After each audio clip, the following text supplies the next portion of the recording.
Welcome to the Brothers Random Show. My name is Travis, I'm Michael. and we are two ordinary brothers discussing extraordinary ideas and some random shit. So the topics on the show range from theology, masculinity, movies, pop culture, philosophy, books, and many other subjects. We often talk about the people we admire and the wisdom that they share, people such as Dr. Jordan B. Peterson, who we think is the sage of our time. Michael, why are we here? Today we're talking about Sound of Freedom and human rights, the human rights problem of our time. It is the fastest growing international crime network that the world has ever seen. It has already passed the illegal arms trade, and soon it's going to pass the drug trade. Because you can sell a bag of cocaine one time to a child 5 to 10 times a day. God's children are not for sale. Which is really just pointed out in the show, The Sound of Freedom. Yes. Let's just get into it. Yeah. Yep. Let's get into it. I will give a little bit of back history of the movie. Okay. So the movie is called Sound of Freedom.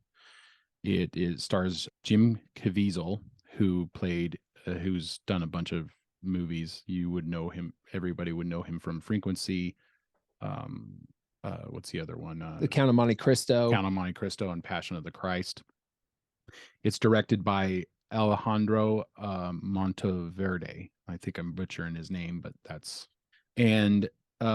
it is about a very rough subject. So I'll just read the IMDb plot summary. The incredible true story of former government agent Tim Ballard, who embarks on a vigilante mission to rescue hundreds of children from human trafficking. Tim Ballard wouldn't agree with that vigilante statement, but he wouldn't. So but that's in a from sense IMDb. Because basically and they point this out in the show, but I actually, before going and seeing this, I watched the interview with Jordan Peterson, Tim Ballard, and Jim Caviezel, and just hearing a little bit of that is really what I was just like, all right, I'm going to go see this movie. It came out on the 4th of July. I was able to kind of break away. We'd done a bunch of stuff in the morning, so my kids were all beat and they were taking naps. And so I just broke away and went and saw it real fast. Tears, like the waterworks, all the way through. I think if I saw it again, I don't think I'd have the waterworks. I was after listening to that interview, I was just in a headspace where I went to see this, and it really just touched me throughout. Mm-hmm. We're both fathers. So we have children. Home. And so it hit, we have another children. level of hits home. I'm gonna try not to cry during this review, because there's moments in this movie that the music is amazing in this movie. And it comes up at the right moments with the children. This is a rough movie. This is a sobering movie. This isn't like Sisu. Like this isn't like Mario Brothers, which we've done reviews of recently.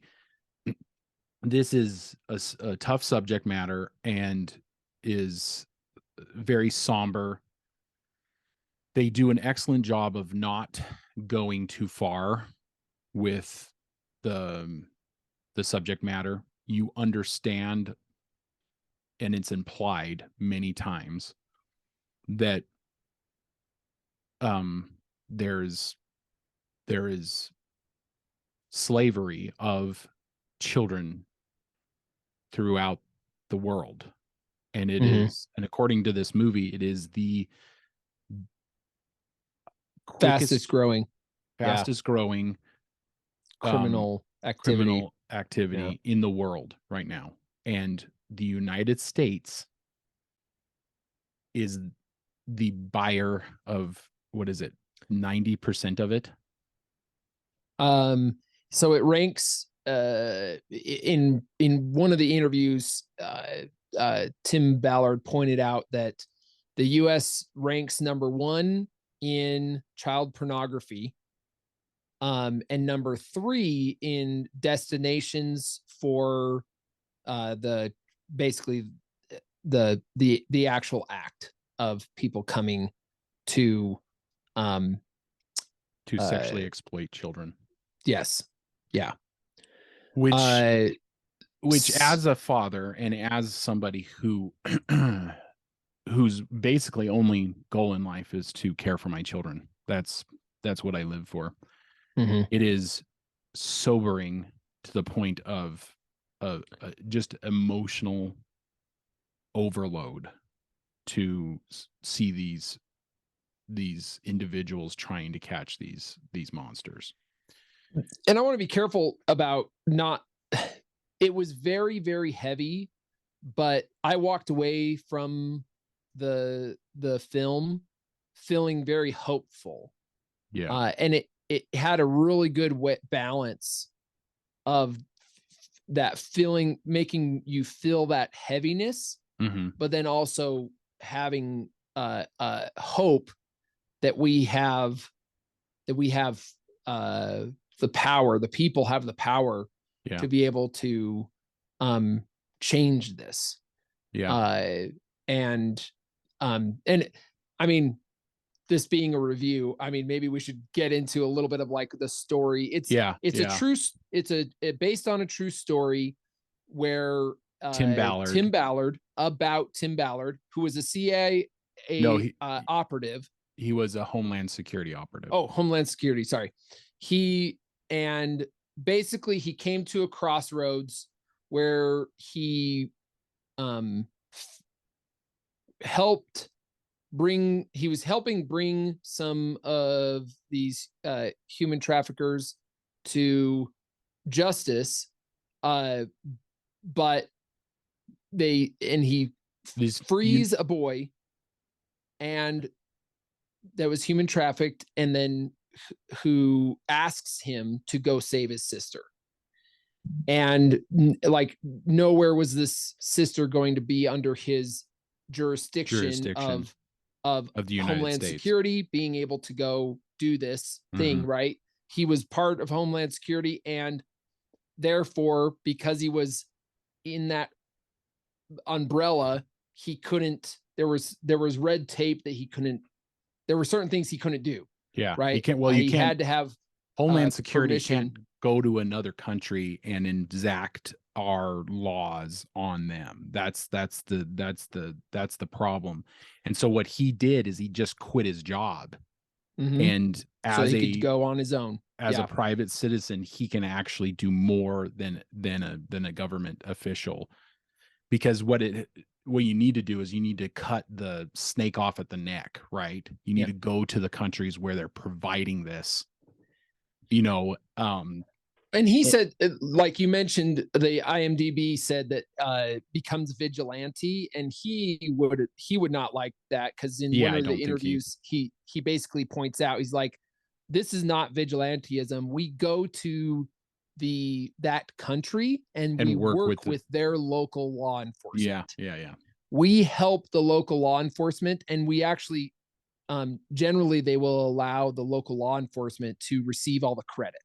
His organization is called the Underground Railroad, and that's Operation Underground Railroad. So so what they do is they go to other governments and then they work out a system with the other governments to stop this. Yeah. And he's got something, he's mentioned in his interviews, he's mentioned a ton of countries. So so this is basically his story and about his decision to quit his job and with his contacts in other countries work towards saving these children. It's completely beautiful, altruistic motivation. That's what his motivation is to just save children. Yeah. And he's a better man than I am, really makes you wonder like what you can actually do to help with this growing situation. He was in a position, and this goes to my belief that God calls you where you're at. And and yeah, he may call some changes to happen. But I don't have 12 years of working for the United States Homeland government. Security experience, right? Like, he was a man of the time, situated in the right time to be called. A while back we talked about the Exodus story, and thinking about it, like, Moses was in a series of events throughout his life that built him to the point of being the guy that's called to free the children of Israel. Right. Mm-hmm. And I feel like that's part of God's plan, is to call people that throughout their life were set up, made the choices throughout their life that it got them to that point, right? Yeah. And so their purpose, it gets them to their purpose. And the option is always there to reject the call, which Tim Ballard talks about extensively. Yeah. That he actually kind of didn't want to do it. And he credits his wife as talking him into it, because he was basically, like, I have this choice where I can stop this operation and none of these children will be saved because the US government has lost jurisdiction, or I can quit my job and still pursue them with local governments. And the wife, basically, he tells this story, but this doesn't actually happen in the movie. The story, I was a little disappointed that this didn't happen in the movie. They didn't show it in the movie. They didn't show it in the movie. But he says that the wife said, we will not be the reason that when you get to heaven, you meet your maker and God asks you why you didn't do something, and you say, well, because I had to take care of my family. And she was like, we won't be that reason. I won't be what her, I'm going to try to it was quote something it exactly, but I won't be the reason, or I won't allow this to be the reason that to jeopardize my salvation. Yeah. Basically. Yeah. Like, and this goes back, we talk about this sometimes when we talk about, fairy tales, Beauty and the Beast, et cetera, like sometimes us men don't create the action to do the good that has to happen to fight against evil, unless we've got a beauty that says, go make shit happen. Go do this. Yeah. Yeah. And this movie kind of, with the interviews, I would tell people to go listen to the interviews, or in conjunction with the movie. Either go listen to the interviews first and then go see the movie, or go see the movie and then listen to the interviews. I don't think the interviews really give a lot away as far as spoilers or that for the movie, but the fact that this is a true story just gives it a weight to it. A weight to it that it wouldn't have if this was. It's got a different weight to it than Taken, right? Taken's about the same thing with Liam Neeson, right? It's got the same. And Taken definitely. Taken's like the fantasy version of this movie. I want to say it was somebody, Jim Caviezel, somebody was basically saying that they figured when it comes to human trafficking that it would be, 16, 17-year-olds, right? Like, it's like really, that would be really young. Kind of the age. But they were surprised when they found out that it was like something like an average of 5 years old.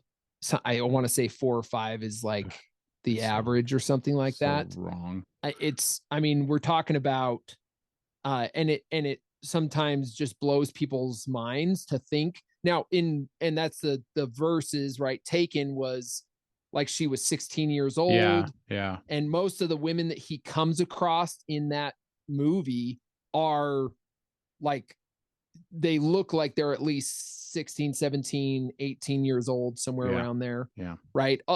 All of them, really. All of them that he comes across throughout that film, at least look like they're adults or borderlining adults. Yeah. But Taken is essentially the fantasy version of this movie. The Taken is like what we would want in a movie like this if it wasn't a true real story. Vigilantism, etc., etc. So this movie is more weighted in. It's more it's weighted realism. in reality.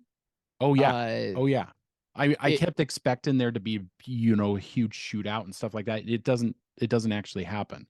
It has this real world weight to it that makes it that makes it the sobering film that it is.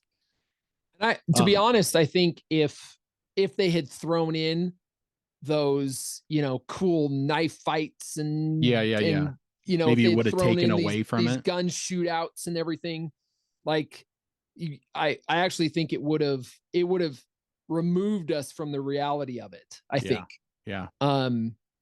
Well, and I was so glad to not see a bunch of CGI. Like, I'm just so CGI'd out. I don't want to see CGI anymore. It's like either make the CGI unnoticeable or don't use it.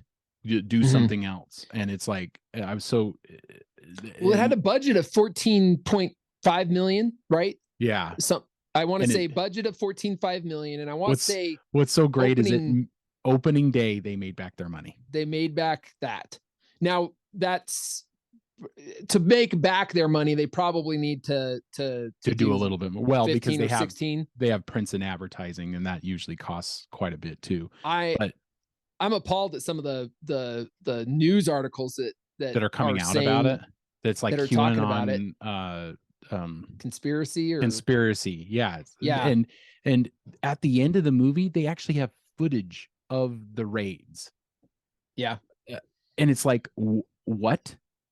The mainstream media has decided that this is not a good movie. And it's like, are you kidding me? This is about the most heinous subject. You gotta ask yourself why. I don't understand it. The pushback that this movie has received from the mainstream media is you just wait a minute. Why would you guys hate this movie? You should read some of them. Okay, so what I'm gonna do is I'm gonna read.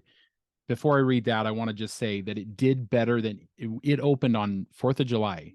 It did better than Indiana Jones on 4th of July.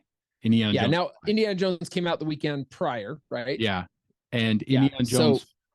So just to put this into perspective, Indiana Jones and the Dial of Dipshittery has had a budget of $295 million. It's damn near 300 million, and that's the production budget. Yep. Not even including its advertising budget. Yeah, not including its advertising budget. And okay, so this is according to Fox News. For take that as as Sound of Freedom beat Indiana Jones and the Dial of Dipshittery, which played in nearly 2,000 more theaters and had a reported budget of $295 million. The franchise sequel took in $11 million and the second place slot on 4th of July. Sound of Freedom, Angel Studios release, took the top spot on July 4th, surprising Disney widely. The film stars Jim Caviezel based on, and they go into that. And then it says, on its first day, the film took the #1 spot at the box office, grossing over $14 million through pay it forward and direct box office sales. So that says a lot, I think, about the turning of people's desire to have entertainment that is good. And also a movement of yes, this you're not, I tell people, go see this movie, not just for the entertainment of seeing this movie, because I feel like it was it was a good film. Yeah. But you're supporting a movement. Yes. Against trafficking. And they point out, like, this is the human rights problem of our time. Yes. For whatever reason, with the onset of the internet, the dark web, the crisis of masculinity, which I think has a huge part to play in this. Because a strong man, strong of character, does not victimize a child. He protects it, and that's what he does. And this goes back to, when I talk about this sometimes, the dad reflex, right? You'll see these videos of these overweight, masculated men just hanging out with their kids at a park, and the kid falls, and you see this guy move like lightning, and he grabs the kid, and it's like, it's a reflex. So if you're not strength of character, you're not going to have that forethought or ability to protect that child in that moment. I think it's like a lizard brain thing. And if your lizard brain is broken, then you are victimizing that child, not protecting that child. Yeah. Well, it is a weak masculine that that views child pornography, right? Oh, like yeah. that is the antithesis of this, of the virtuous strong man, is the weak man, that who's doing the creep, yeah, that views child pornography, and then even worse, acts on that and goes somewhere where they can exploit a child, like the basest of the base. Now, I mean, I'm not going to support any kind of sob story or anything like that, but I do think that this is the crisis of masculinity at its worst. And the rise in this is just keeps going up, right? And that's what they kind of talk about. It's the psychopathy, the fastest growing criminal activity. Yeah, it's psychopathy. And the internet breeds psychopathy, and it just compounds and compounds and compounds to the point where these men have gotten into. Louise Perry talks about this.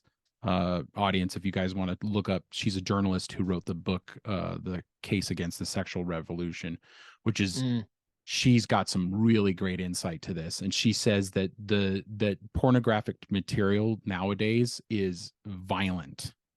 Like the biggest searches on the, like, choking and just gross stuff, like nothing. And she says that it's because it's a growth. They start out at this point where it's normal, and they keep wanting more, they keep wanting novelty.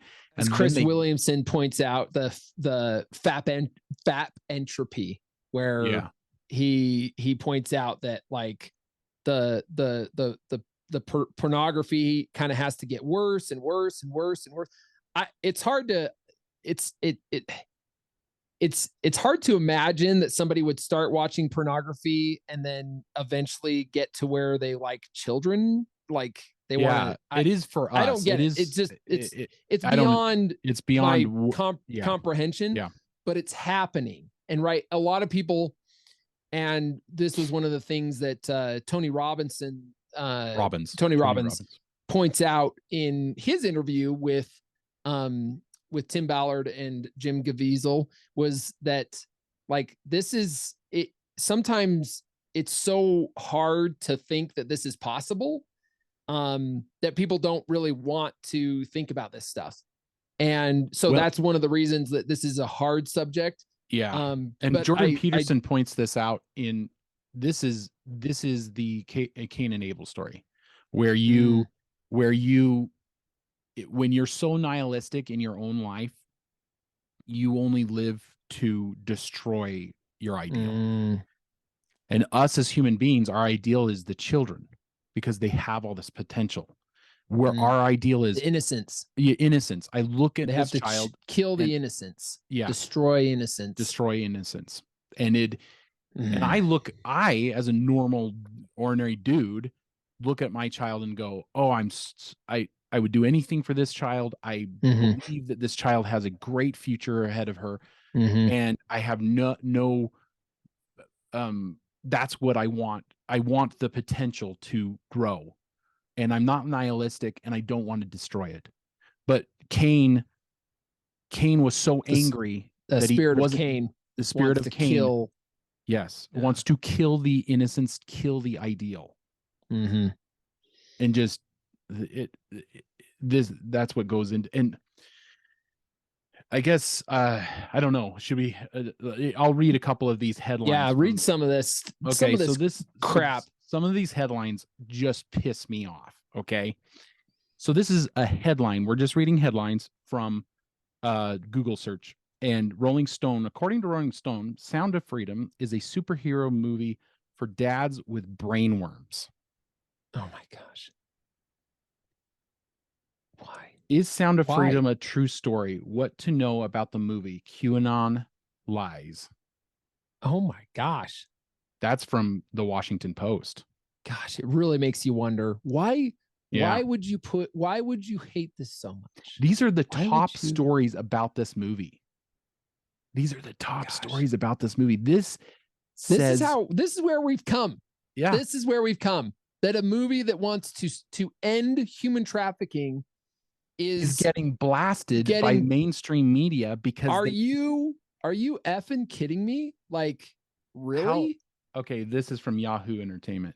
How the faith-based thriller Sound of Freedom knocked out Indiana Jones at the box office. That's actually like, I mean, yeah, fair enough. Yeah. Fair enough. This one. This is from IndieWire. Sound of Freedom is cleaning up at the box office. You can buy tickets because you can buy tickets for strangers. Like, so let's try to degrade it just a little bit. What's that? They're like, we're going to just degrade it just a little bit. Yeah. This is going to be, I feel like this will be a kind of, what's it called when, an indie film cleans up and makes it big. So it'll be a big indie film hit, and they're going to try and hit diss on it because and for those of you that haven't gone and seen it, but at the end of the film, they actually no. Let's not give any spoilers. We'll do this in spoilers. I mean, it's not really a spoil. Sure. Okay. But basically you have an opportunity to buy tickets for somebody else, right? Like go to Angel, their website, and buy a ticket. Angel Studios, and buy tickets for somebody else. Right. So it's kind of a pay it forward kind of thing. No, I mean, this is the most egregious. Ooh, let's This is from Guardian. Sound of Freedom, the QAnon adjacent thriller seducing America.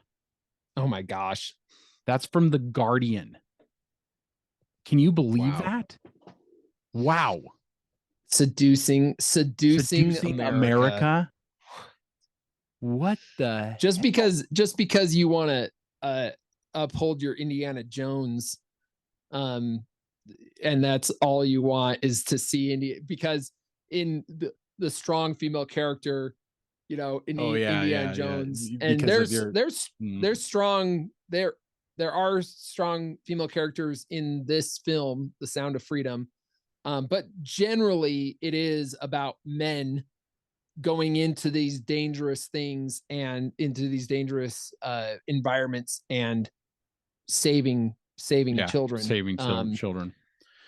So should we which is, I mean, masculinity at its best, right? Is saving children. Like, yeah.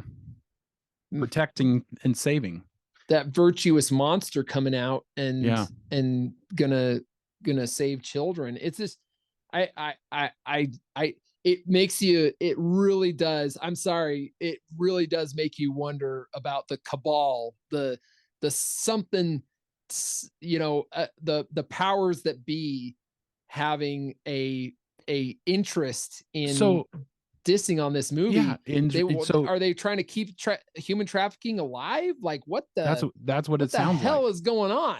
Yeah.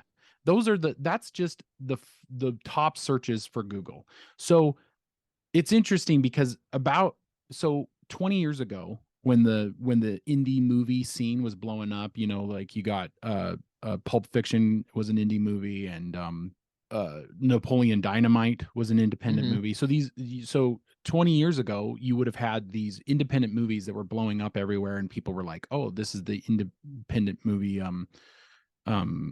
renaissance or whatever." And people were so this movie would have 20 years ago been a massive, way more bigger hit, and all these journalists, all these top-notch mainstream media, they would have all been going, you got to go see this movie. This movie's amazing. It's really, really good. All of that. But now, because our system and our country is so dang broken, they're all talking shit about it. They're comparing it to Pizzagate. You know the story of Pizzagate, right? Oh, shoot. It was a QAnon conspiracy that there was a pizza place, I guess, in New York where they were running a child trafficking sting. And gotcha. some QAnon guy with a AK-47 or whatever ran into the convinced that there was convinced that he had to save the children or something like that. And it turns out they didn't even have a basement. Like there was like it was just this bizarre conspiracy theory that just got out of hand. But this movie, and they're comparing it to that. Yeah. Right? Yeah, when they have so bizarre. When they have all these facts, they have all this footage. Tim Ballard says they try to get dash cam footage or the vest footage for every sting operation that they do. That's what they try to do. So yeah, they try to get film on it. Yep. So he has proof that this is actually happening and we are saving these people, because we live in a society now that thinks that this is not really true. And which is evident by all those headlines, by some of the most respected journalistic entities in the world. And they have headlines like that. That's so fucked up. Yeah. Unbelievable. Yeah.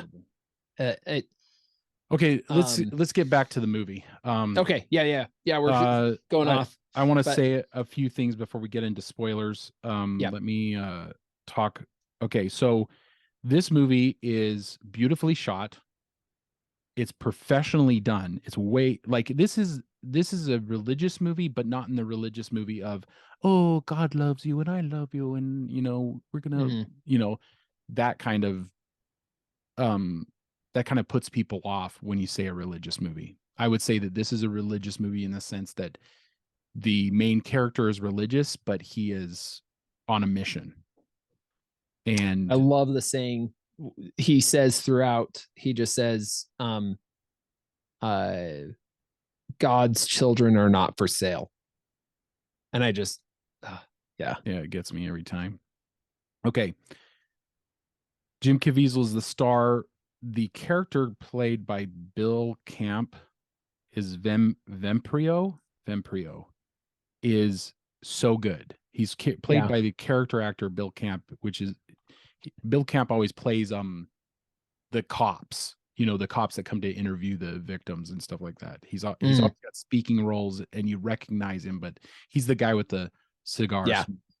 And Jose Ugana is the father character, and he does an excellent job. And you see him in tons of stuff too. He's another character actor that you see all the time, and I just wanted to point them out because they are so good in this movie.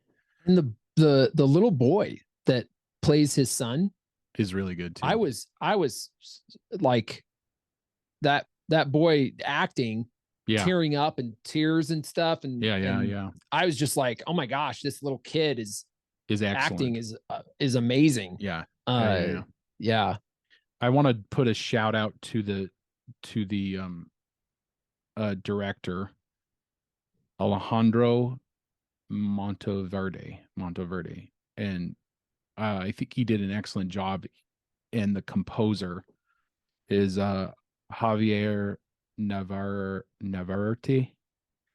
I'm butchering their names. I've never heard of their work, because this is essentially kind of like their first movie. Like the composer has a couple of credits for different movies, like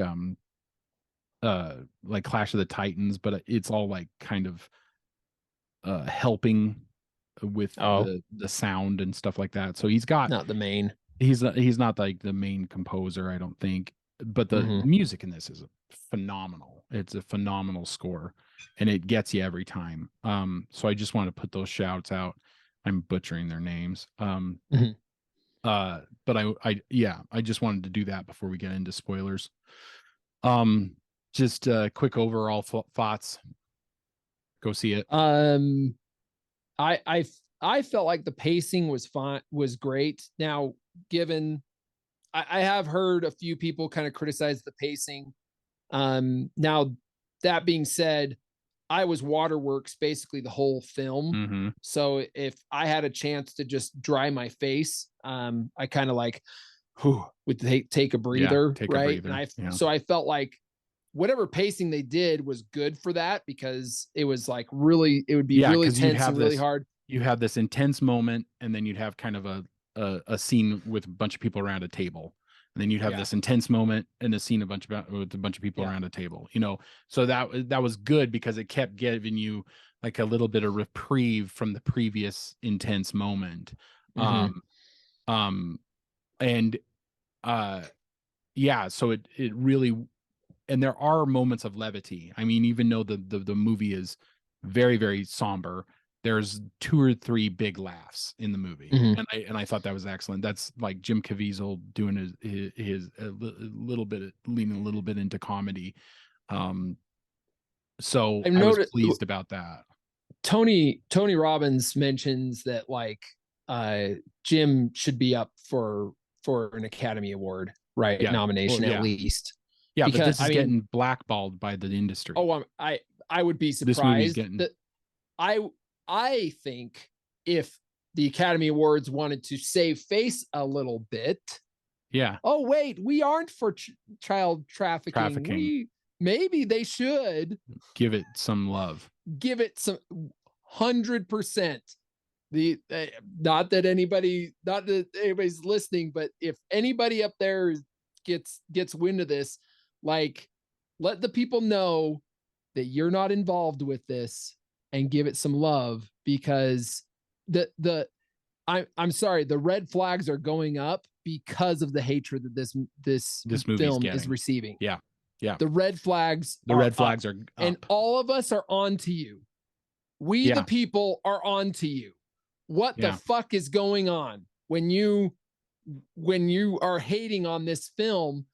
When even the best criticisms of this film are more, it's based on a true story. It's the pacing's not great, but it's not horrible either, right? It's definitely not worthy of receiving the criticisms that the hate that it's receiving. Getting. It is bizarre how much criticism this movie's getting. We're on to you. And anyway, I've never seen so much hate Jim's performance, like he acts with his eyes in this film. Yes. And it's I all remember with his eyes. It's either so... Jordan Peterson or Tony Robbins mentioned that we see it in your eyes, and that is so true. He acts with his eyes in this film. Yeah. To watch his eyes, just when you watch it, and he's so good because there's scenes in it where he's trying to be friends with all these people. Yeah. Right. Like these horrible people that are doing modern day slavery, and he's trying to be as creepy and friendly with them, and he's doing it all in his facial structures, because you not only have these moments where he's going, I need to act for this person, but I also need to show how pained I am by what I'm seeing. Mm-hmm. At the same time, without giving myself away to this person. It's a case study in really, really good acting. Mm-hmm. And the fact that he's a conservative should not negate what he's doing in this film, because he is doing a ton with his face, and his eyes. Mm-hmm. Because he's actually acting like he likes these people. Yeah. And it's probably so hard to do, to show that. Well, think about Tim Ballard having to do that. Do that in real life. He's got 6 kids at home, and in real life, he has to convince these guys that he's on their side, that he wants to, get a child, because you have to get them in these moments so you can catch them in the act. Yeah. God, okay. what a character, Tim. But yeah. Let's go to spoilers. Okay. Spoilers. You've been warned. Starting out with spoilers. The scene where Bill Camp, the guy who plays Vampiro. I didn't look it up, but is he a real character? Like he's a real person? I think he's a conglomerate of a bunch of characters. Okay, so a conglomerate of undercover people that he Tim has Ballard worked actually with. knew. Okay, that's probably true. They probably just needed to centralize one character to represent all these other people. Yeah, because it's a huge operation. Yeah, had to help Tim Ballard in making these things happen. So he is so good in that scene where he expresses why he changed. Right. Yeah. Oh my gosh. I lost my crap. I was holding back tears so much during this movie. Like I could barely handle it. Yeah, same. Just like waterworks. He tells the story. I probably should have a towel. Like I probably should have brought a towel. Yeah, with I know. Me. Yeah. Right. I've talked to other men that it didn't really affect them as much. So I guess it just affects people differently. I guess. But yeah, that moment where he talks about this, he had a night with the prostitute, and then after he thought she was 25. Turns out she was 14. And he was devastated him. And he was going to delete himself, and he felt compelled by God to start helping them. God called him and gave him a purpose. So in that moment, he's a monster. He's the monster. And then God calls him for a purpose. And because of his monstrous ways in his past, he's able to save children in the present. Yeah. That he did something monstrous, did something horrible. And he'll always try to redeem himself for it. Yeah. I thought that was so powerful, because while Bill Camp, the actor, and everybody go look him up, you recognize his face. He's in tons of stuff. He's always playing a cop character, always playing a like a side character that has a couple of lines. Anyway, he's so good in that moment because you hate him, and through his monologue, you hate him for being such a piece of garbage, for renting this prostitute. Then you are saddened by his realization that this prostitute is way younger than he thought. And then you're on his side when he says, I was called to right this wrong. And when God calls, you answer, which is in the preview, but it's so good. It's such a powerful that more than almost any of the other scenes was one of the most powerful, and all the scenes involving the kids. Yeah. I keep thinking, because I have a little girl, when the daughter touches the father's face at the very end, I just lost my shit. Yeah. I couldn't keep it after that. I artistically, I did love that. At the beginning of the film, it shows the daughter and she's singing, and she's drumming with her shoes, and then she, at the end of the film, so she goes through this experience, she gets saved and taken back home, and her father bought her a drum, and if you notice, she was facing one way at the beginning, and then she's facing the other way. Other way at the end. I'm not sure exactly, but it seemed to me that it was just trying to symbolize a turning, right? Like that a leaf had turned in her life, and that it was she was never going to be the same. Yeah. I think that's what it was trying to. And the horrors, they don't ever show the horrors that these children experience. They allude to them. And I mean, it's almost more powerful because your mind's racing. You just think, man, this child experienced so much horror, so much pain and misery. Yeah. And I think that moment where she starts drumming again is the character of the little girl she's still alive. Mm-hmm. So she's still got to live life, and she's still got to go on from this horrific experience. Yeah. You mentioned that when you watch this, definitely go and watch a bunch of the interviews that Tim Ballard has done. Yeah. Because I feel like it really does give you hope when you hear some of the stories that he'll tell of adopting adopting these children. Like at one point he talked about how he had 2 kids that he saved, and he kind of had a bit of a connection with them, but they and then he heard about this guy that they went to find his son, could not find his son, but freed like 24 others. Mm-hmm. And that man, he adopted 8 of those children. Oh, and Tim Ballard was like, I should be doing this too. He told his wife that this guy was adopting 8 of those children. And she was like, what were those 2 kids that you were telling me about? And he's like, these kids. And she's like, they are my children. Bring them home.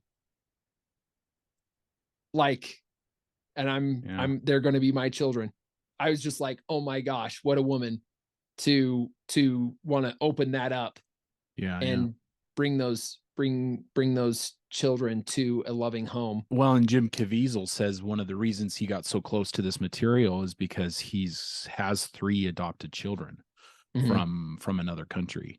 Yep. And so I mean, there's a lot of honor in adopting a child, I would say. Because you're going to be dealing with whatever that child dealt with. I mean, there's going to be a struggle, trauma. There's going to be a lot of things, but one of the things that Tim Ballard talks about is that they wouldn't actually go on a sting until they knew where these kids were going to be taken care of. Well, because they had to find homes for them, right? They would have to find somewhere safe for these kids to go. Yeah. You don't want to save a kid from one bad situation and just bring them into another bad situation. Exactly. He points that out, that if you are not careful, you can make it worse by getting them. And if they don't get away, they can be enveloped back into that that underground society, I guess, whatever. Yeah. And be worse off. Yeah. Not that they're in a great place anyways, but he just points out that you really do have to be very cognizant. They put probably more work on the backside of getting these kids the help that they need, than even the actual initial rescue. Right. So do you think, so at the end he gets into this camp, this guerrilla camp, essentially, in Colombia, and to save this girl. And I don't think this actually is true, but it's like a conglomeration of other sting operations that they've conducted, that they've done. And so he gets this girl. And do you think he kills? Are we supposed to believe that he kills the villain, the guy who is? I'm not sure, and I'm sure. They never ask in any of the interviews, like, "Hey, Tim, have you killed somebody? Did you really have to kill somebody at some point?" I mean, I'd be interested to know, but maybe he doesn't want to talk about especially it. Especially on a filmed podcast interview. I'm sure that you would not want to divulge things like that. Admit to having killed somebody, maybe. Right? Like, I can't. I think that's. I can't see that being wise. I think that's more of a movie thing, because we want that satisfaction as an audience, right? We want somebody of these villains to actually die. Like, this is what we want as an audience, and this might be the filmmaker, the directors, like, just answering like a basic need for the audience to have some reprieve. Because the guy at the beginning, the guy with the glasses and the mustache who wrote the book about child exploitation, that guy, we don't ever see him get his just desserts, right? We know he goes to prison, we know he's arrested, but as far as I'm concerned, these people should be executed. What are you looking up? Yeah, I was just going to look it up. It says, near the conclusion of the movie, Jim Caviezel's character kills a man in order to rescue a child. This never happened in real life. Oh, okay, fair enough. So, but if I was Tim Ballard, I probably wouldn't admit that I had actually killed somebody. So. And let's be honest. If you're in Colombia saving a kid and bodies happen to fall, would you ever? No one would know. No one would live to tell, or get out, or be out of there to tell. So that feels like an invention of the movie, right? And I think so, but at the same time, I'm sure there's been plenty of places where Tim Ballard's been, that he's had to do something. If it happened, who would know, right? Like, I mean, who knows? Like, I'm more of a hands off on, don't ask, don't tell. Yeah. Kind of hands off on that, but I found that to be satisfying, because you know this guy's a bad guy, you know he's a creep, you know that he's using this child. He deserves to die.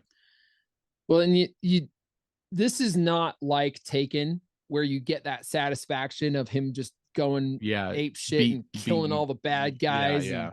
And it's very definitely it's a very real fight, rooted in reality. Yeah, it's a very real fight. There's no like kicks and squeak, like John Wick style. It's a very real fight. He actually struggles to the ground, and they're wrestling with each other, and the guy pulls a knife, and he's trying not to get stabbed.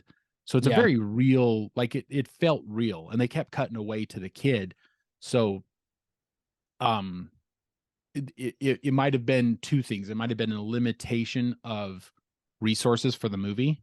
So they cut away a lot because they probably couldn't afford to hire stuntmen.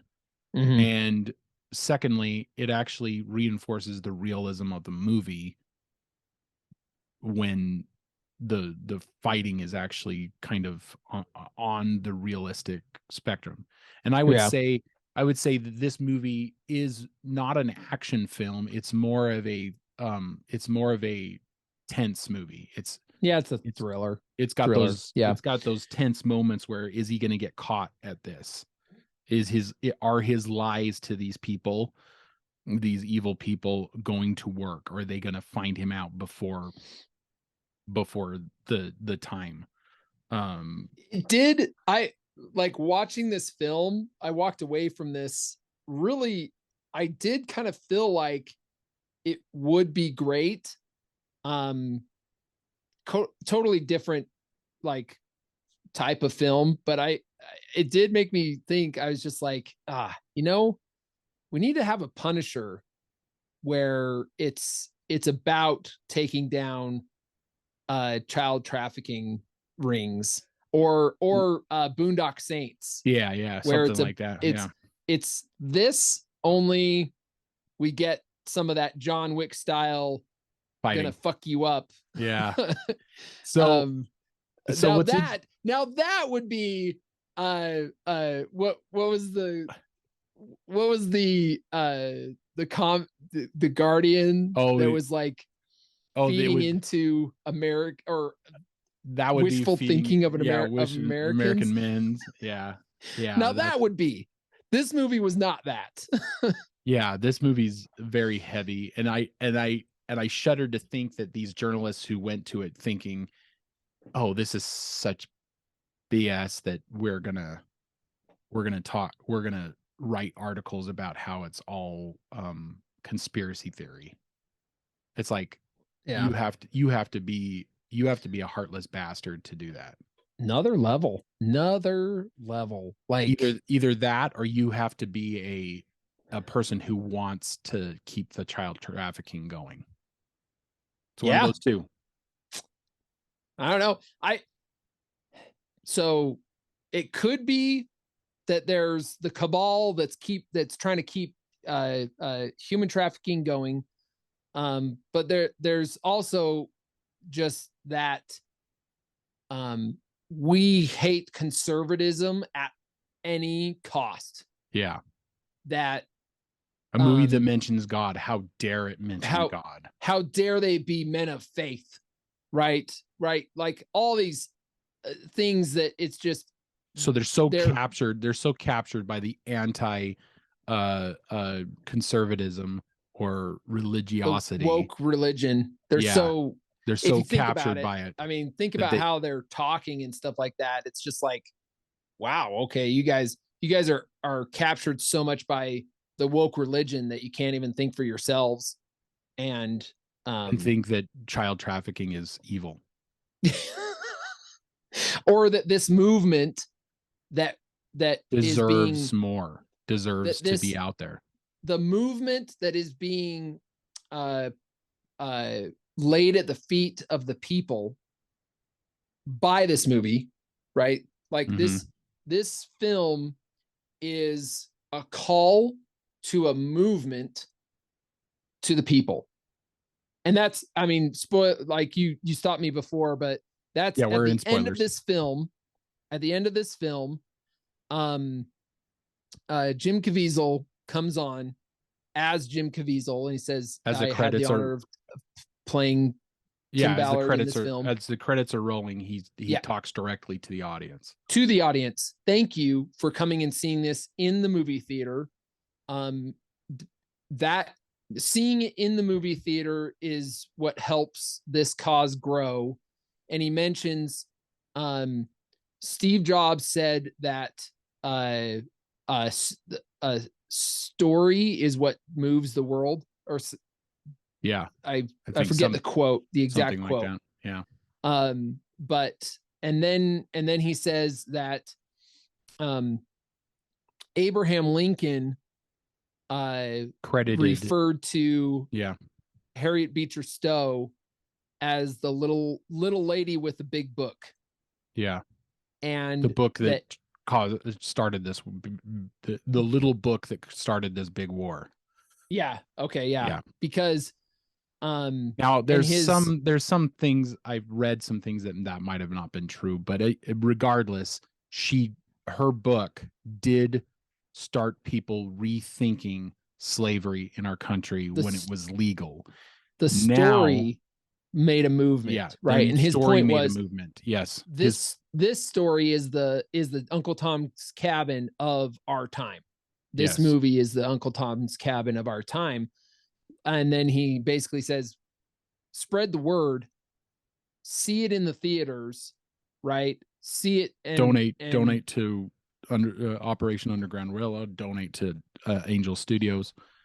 So he actually never mentioned Underground Railroad. And I wonder, I don't know why. I'm not sure exactly why. It might be that Tim Ballard might have been like, listen, we don't want this, like as good as we are of an organization, we don't want to be accused that this was all just to make money for our cause, right? Yeah. Like I'm not exactly sure why, that they'd actually, and I actually felt like that was one thing I would have changed about the film, was that I feel like there should have been a moment where Tim Ballard's character was like asked at some point, like what we've started something here, what are we going to call it? And then Tim could have said something. He could have like quoted a history or something, just been like, because Tim Ballard has a picture of Moses, Harriet Tubman, Harriet Tubman in his office, right? And he could have said something along the lines of, Harriet Tubman was bringing people out of slavery, and he wants to do the same thing. Yeah. Yep. We want to do the same thing. A scene like that would have been the Underground Railroad. They may have cut. I would imagine there's probably scenes that they had like that, but they may have cut it out of there just for pacing, because the movie's 2 hours and 2.5 15 minutes long. It's a long movie. Yeah. It's a long movie. So there's another thing that I would have loved in it, because they had Mira Sorvino playing his wife, and Mira Sorvino is an Academy Award winning actress, and she was so underused in this movie. I was very disappointed. They should have really used a lot more from her. Right. Like, she's home and it shows him home, but they could have gotten that line, that line that she gave him, I won't have your salvation jeopardized by us. Yeah. Or my salvation jeopardized by you, by not taking this leap. Yeah. I would have loved to have had a good scene like that. Yeah. So I feel like there was a couple things they probably could have done, a little bit better with things like that. Yeah. But they never actually mention Operation Underground Railroad. And I wonder if it if somehow they felt like it might be a conflict of interest. I don't think it was know. at the time that this movie is depicting. I don't think it was a thing. I think he started it after these events. I understand that, but I would have taken the artistic license and said to do that, right? Because it's like, I mean, it's like in the movie The Patriot, Mel Gibson, he's riding with the American flag. Yeah. But at the time of the revolution, there was no American revolution, flag. There wasn't the American flag. so you have to take the artistic license. You have to take a little bit of artistic license because it's a movie about America, and you can't have a movie about America and not have the American flag. You just can't do it. Yeah. So I think I would have been cool with them having that. Yeah, and it seems like they did take quite a bit of artistic license with the Colombian guerrilla group, because I don't know if that's how accurate that is, but right. Regardless, it's still kind of a thrilling moment in the movie. It kind of bookends the movie, and the fact that he's after this one girl because her brothers, it kind of just all brings it all back to being this very beautiful expression of a real thing that's really happening. And I think it's probably the most important movie to come out in a long time. You and I do these probably the just due to the fact that this is it's a drug that the world needs to get off of, and it's a problem that we need to fix, and that this is bringing that problem to light. I think it places this movie as probably one of the most important films of our time. Yeah. I would say. Yeah, I would agree. It's also exposing the mainstream media for what it is. Which mainstream media, that's a problem. Yeah, fuck you guys. Is what I gotta say. We got qualms now. Like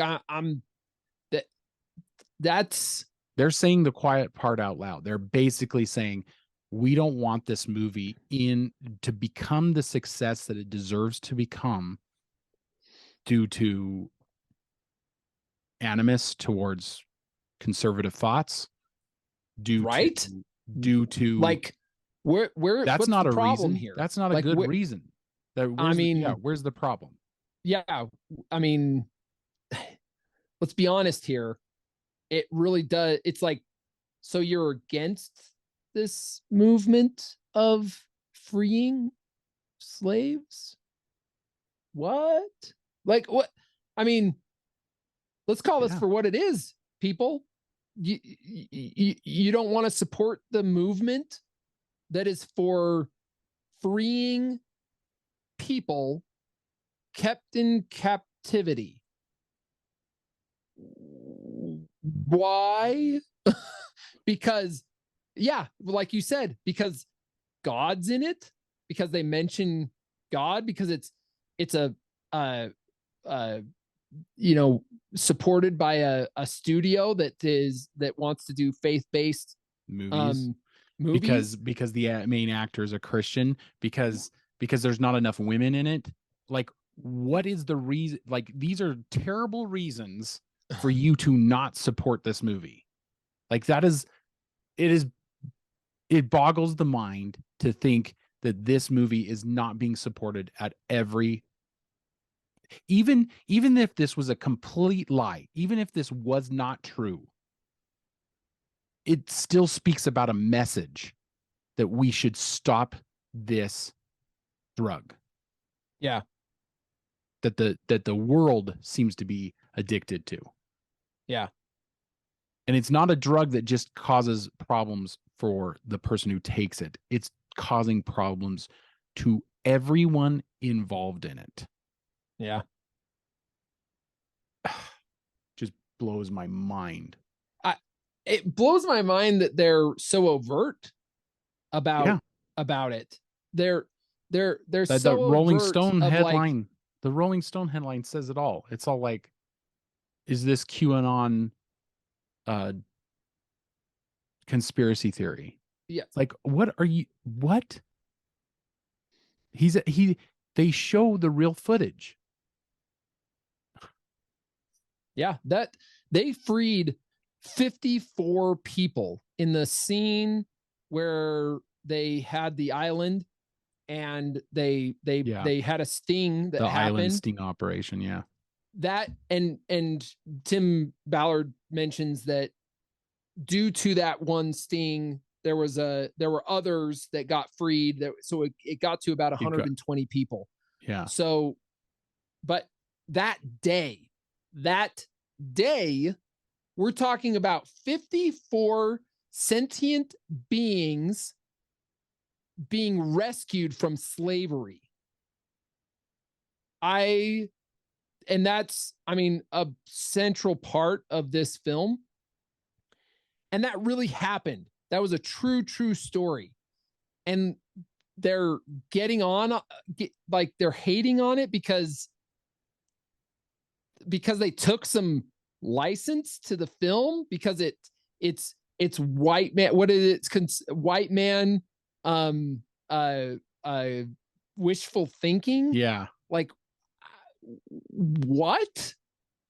This was a true story. This happened. Yeah, they even show the footage of where he's actually getting handcuffed and put on the ground so they don't expose him as the mole. Because they kind of have to do that. They have to treat him the same as the others. It was just funny because he's got a ball cap on it, and the whole scene was played without Jim Caviezel, without him having a hat on. Yeah, I just noticed that. It was just a nice little thing that in reality he had a ball cap and flip flops on, and he's on the ground and he's getting handcuffed, with everybody else. It's just a funny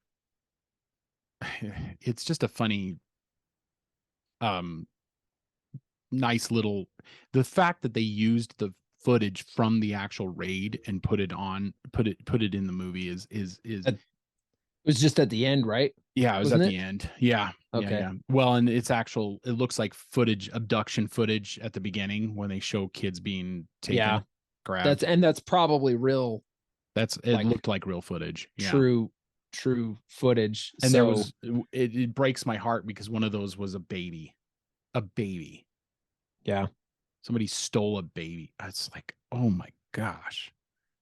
That poor child is going to have a life of weak men create hard times. Yeah. Right? That's a pandemic of weak men. This was one of the stats I wanted to.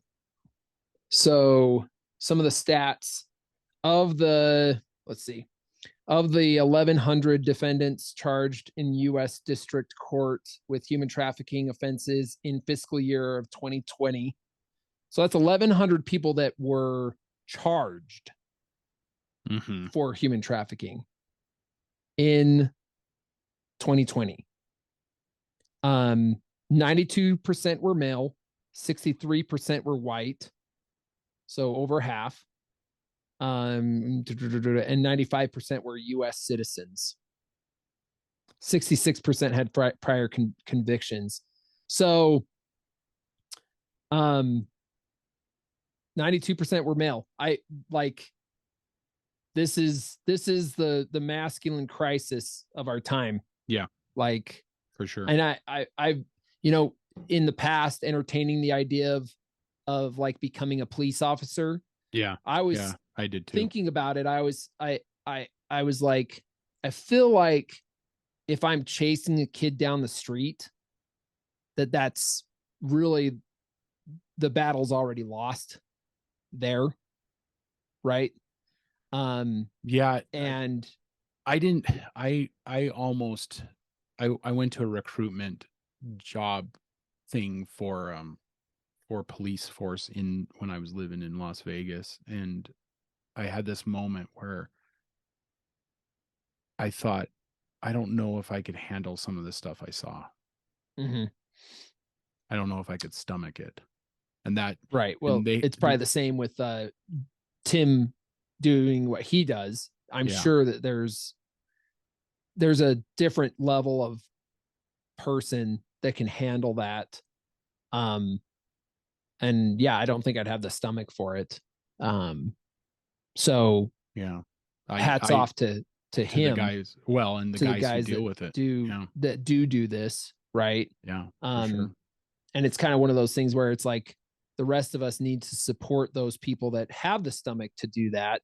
So that but and I do feel like not to be grandiose or anything like that, but I would want to find myself in a place where I could help men be better men, or boys grow into better men.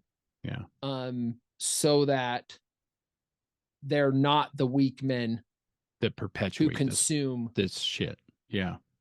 Who consume humans, who consume children, who consume child P word. Sometimes I'm not sure if you should say it on the internet, but that's yeah. I really do. I mean, we remove God from our society, right? We've removed God from America, and now the United States has become one of the biggest consumers of this, of child exploitation. Yeah, consumer, the biggest consumer. That just churns my stomach. That's so So there's a disease, there's a virus that's grown inside this country that needs to be addressed and needs to be fixed and fought against. Yeah. So when somebody calls somebody a child predator or a pedophile, they deserve every reason to be called that. And we should not be mincing our words and calling them child attracted individuals. Persons. Yeah. We should not child attracted persons. Yeah. Mm-mm. No. Nope. We should not mince our words. If somebody is a creep like this, they are a pedophile and they deserve to be called that. Yeah. Just a little side note, in the movie there's the beauty model. I think they called her Giselle. Uh-huh. She's a real character. They didn't make her up. Like she was pushing that she was child trafficking. So she was a Miss something. Was it Guatemala? She was a beauty pageant winner. Yeah, like she's a beauty pageant. She was a beauty winner. pageant or at least contestant. And they might have built that up for the character, but they actually have footage of her face in the end of the movie of the real person. Right. And I know someone who done research into this, and they were telling me that they had heard about this particular child trafficker years ago when this actually initially happened. So she was one of the top brass in this ring of people, and that is very important to point out, because she may not be consuming this crap, but she was definitely pushing it for profit. So she was all about the profit. Whereas it's a crisis in femininity too, because Tim will talk about a few times where he had the mother trying to sell their child for a mother. Yeah, trying to sell their child. So that's a crisis of femininity. So like it goes both ways. Sides. Now it's rarer. 92% of the 90%. Convictions in the U.S. were of 1,100 in 2020. They were male. So like it's, I mean, obviously it's more of a male problem than it is a woman problem. It's a society problem, but it's a society problem. And the the message that this film portrays. And I hope that it blows this shit up. Like this, I hope this movie does well. How full was your theater? Oh, completely full. I'm here in Utah. I mean, and Underground Railroad actually started here in Utah. Yeah, in Utah. Yeah. So we're talking family members who probably, some of these people probably are related to Tim Ballard or something. I don't know. But like where I went, I had to sit in there was only 3 seats left. And so I had to sit in like a corner and like watch the movie like this. Because it was sold out. Yeah. Ours was almost sold out when I went and you don't often see, for a small movie like this, like even a drama, you don't often see, how packed. Yeah. I haven't been in that packed of a theater probably since I saw like Avengers Endgame. I was in a packed theater in Avengers Endgame. So and I haven't been in that packed of a theater since. I could pinpoint like empty seats, but people were coming there for that movie. And they had, at my small, really, really small theater, they had one other screen devoted to it that had been packed out, that had been sold out. Right. So this was the overflow. I was in the overflow theater. Right. So yeah, something's crazy. It's still going. Yeah. And let's hope that it keeps going. And I would suggest to everybody, don't go see Indiana Jones and the Dial of Dipshittery. Vote with your dollar. I'm huge into this right now. Vote with your dollar. Vote with your eyeballs. Yeah. Don't go see Indiana Jones. Tell Disney that we no longer want this bullshit in our theaters. We want real, good, wholesome stories. That's the other thing that was crazy, is that Disney sat on this film. Yeah, they had this film for like 4 years. They had a distribution deal with the filmmakers at some point, and then they sat on it and didn't want to put it out, according to everything that I've heard. I don't know how accurate that is. And then the filmmakers found another distribution deal that put it out through Angel Studios, which is a small. I think it was out in 300 theaters, whereas they did The Chosen. The Chosen was great. Yeah. I'd highly recommend Chosen. Yeah. Well, and religion scares people, but this isn't per se a religious movie. It has religion in it, but it's mostly about the right thing, the right thing to do in a crisis. I don't understand why this movement, this subject matter wouldn't be the uniting factor in our party's hatred toward our polarization in this country. I think it should be, right? Yeah, it should be uniting. It should be the uniting thing that we can all get behind. I don't understand why would this not be the one thing that we could all get behind and bipartisan fight this together? Well, and it's like those articles, the Google search articles, that's what's blowing my mind, is like, why couldn't we put aside our politics and just get behind this? Like, why are you saying that it's QAnon bullshit? It's like, if we can't get behind this, I don't think we can get in the same. It really does kind of make you wonder, like, if we can't agree on this, then are we doomed? Are we doomed to just hate each other for the rest of forever?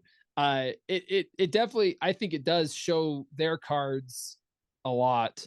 On their side. Yeah. It's red flags all around. Huge red flag. And I could see a lot of liberals. I mean, Bill Maher's been kind of, talking out on this kind of stuff for a while, but I could see a lot of liberals basically being like, okay, well, I guess that really does show their hand. Yeah, so Yeah. All right. Well, final thoughts. You know, we talked a little bit of it a little bit ago about Ex Machina, that the movie. The movie where I felt like it was more of a telling of, do we lose our humanity when we put a face on a robot and we treat that human poorly? Will that ruin us in here? Right? Will it ruin us inside because we are treating something an inanimate object poorly, right? Well, is that maybe a similar process for some of the consumers of child pornography in the US, right? Because there's obviously there's a lot of them out there, or maybe it's just a few that consume a lot. I don't know, but is it like, well, it's just a screen, I'm not hurting anything, whatever. I don't know. It feels like we and the internet has kind of created this psychopathy, like you were mentioning, that probably feeds into this. So even if we need not, we need a revamp of humanity, like our humanity towards each other. Yeah. Because I feel like something's dying in us that's allowing us to kill our humanity and be our nation be the number one consumer of this. Yeah. So that would be my thought. Yeah. It's a good movie. It's a good movement. I hope everybody tries to see it, and you see it in a theater. Just go support it. Yeah. Go support it. It's important that we support these kind of movies. I don't want to support the drivel that Disney's been putting out lately. I have no desire to support it anymore. And I keep Disney Plus just for the old stuff. They get rid of the old stuff, I'm not going to keep Disney Plus. So, but yeah, I think it's a sobering subject matter. So, what are our socials? Follow us on Twitter at the Brothers V Random. We're on Rumble. We're on Instagram. All those are at the Brothers Random. And you can email us, the Brothers Random V @gmail.com. You can also find us on Spotify and Apple Podcasts. Go there, like and support us, and maybe put a review out on them. Comment. Just look for the Sword in the Skull. Thank you for this discussion, brother. And hopefully we can be one cog in the system against this pervasive evil that's continuing in our country. Keep reading, keep listening, keep watching, learn more. See you, brother. See ya.